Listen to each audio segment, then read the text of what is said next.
మానవత్వం లోపించిందేమో అనిపిస్తూ ఉంది. సీఎంఆర్ఎఫ్ చెక్కులు లేవు. 6 నెలలైంది గవర్నమెంట్ వచ్చి. గతంలో కేసీఆర్ గారి హయాంలో చెక్కు ప్రింట్ అయింది. 65,000 చెక్కులు ప్రింట్ అయినాయి. దాని మీద కేసీఆర్ గారి బొమ్మ ఉన్నదని అవి పంచకుండా ఆపెట్టారు. అరే మీ బొమ్మ పెట్టుకొని పంచరాదు మేము వద్దంటున్నామా?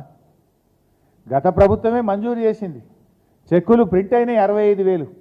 అవి పాపం నిరుపేదలకు అందించకుండా 6 నెలల నుంచి అనగబెట్టిండ్రు, ఆపెట్టిండ్రు. అట్లా ఒక 22,000 అప్లికేషన్లు శాంక్షన్ అయి ఉన్నాయి. ఇంకో 25,000 అప్లికేషన్లు స్క్రూటినీ కాకుండా ఉన్నాయి. ఇక మీ ప్రభుత్వం వచ్చినాక ఈ 6 నెలల నుంచి వచ్చిన దరఖాస్తులు అన్నీ ఉన్నాయి.